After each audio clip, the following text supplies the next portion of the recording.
tarde a todos. Primeiramente, gostaria de fazer meus cumprimentos à nossa ilustríssima professora Vânia e aos meus nobres colegas de curso. Saibam que estou muito grata pela oportunidade que foi a mim conferida.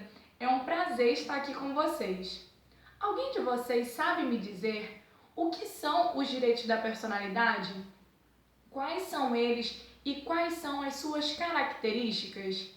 Será que a integridade moral da pessoa permanece após a morte? Quando o indivíduo participa de um reality show, ele está limitando voluntariamente a sua imagem? Existem exceções ao princípio da imutabilidade do nome?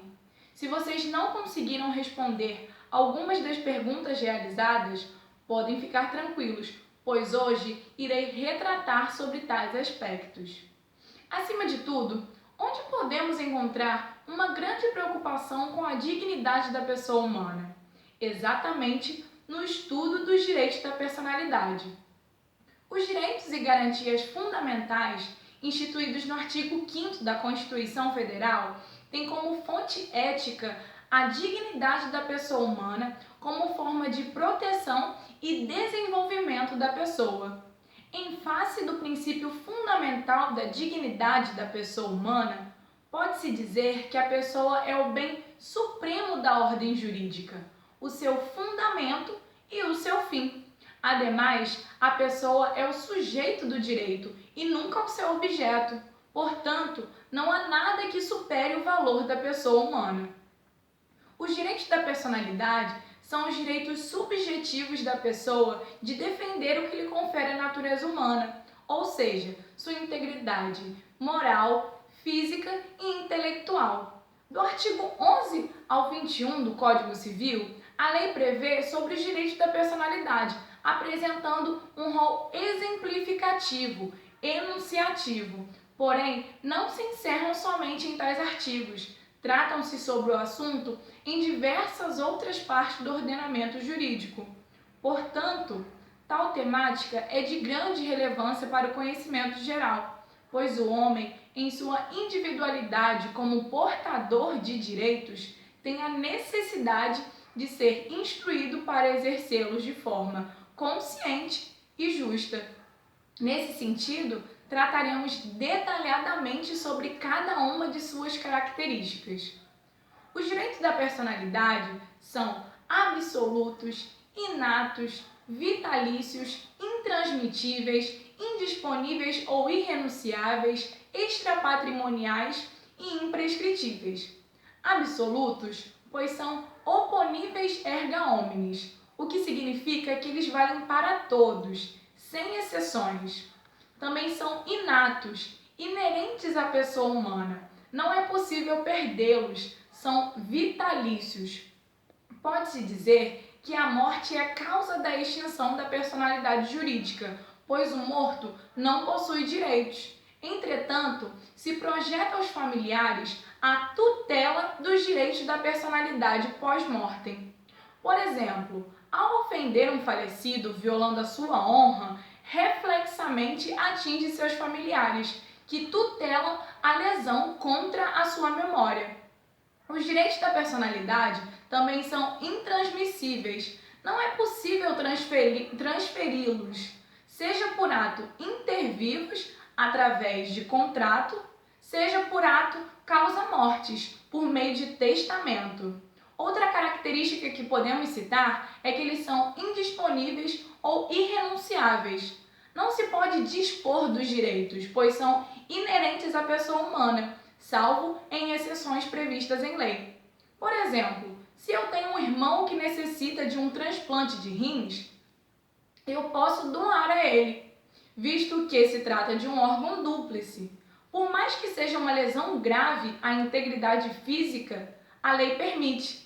Se tratando de outro exemplo, podemos evidenciar o exercício da limitação voluntária, que pode ser conferida, desde que não seja de forma genérica, permanente e não pode ferir a dignidade do titular nem os bons costumes.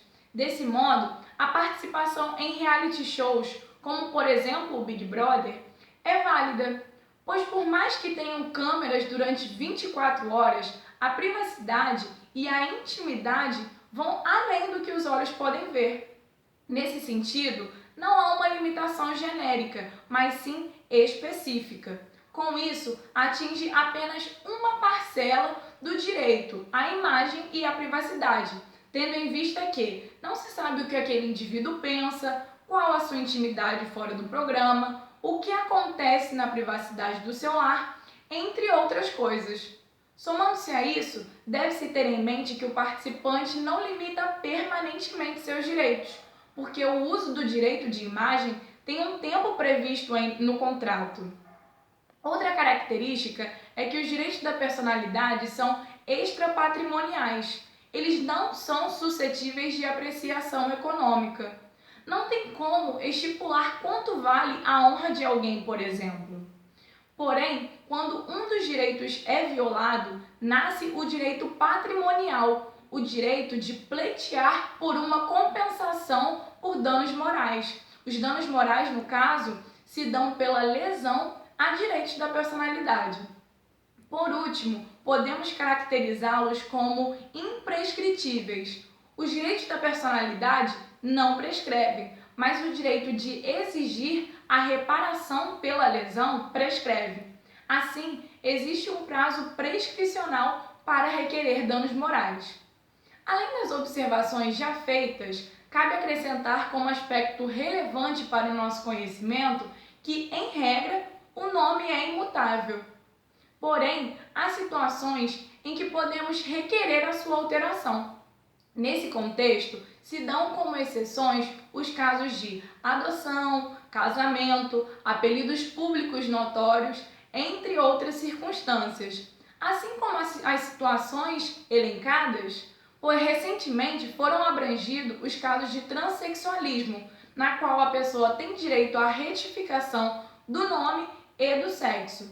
Sendo assim, é de grande importância para o nosso entendimento que o objetivo a ser alcançado é de conferir ao cidadão o direito à identidade ou expressão de gênero sem discriminações, respeitando sua vontade. Nobres colegas, após a análise das informações supracitadas, gostaria de questioná-los. Em face da falta de tipificação no Código Civil de vários direitos da personalidade, como é possível demarcar e estabelecer quais sejam esses direitos? Simples, partindo da ideia de que a pessoa é o fundamento e o fim do direito, pode-se destacar que não são todos os direitos que disciplinam aspectos pessoais que podem ser tratados como direitos da personalidade. Em suma, o ponto fundamental de destaque para a compreensão dos direitos da personalidade é a proteção da dignidade da pessoa humana.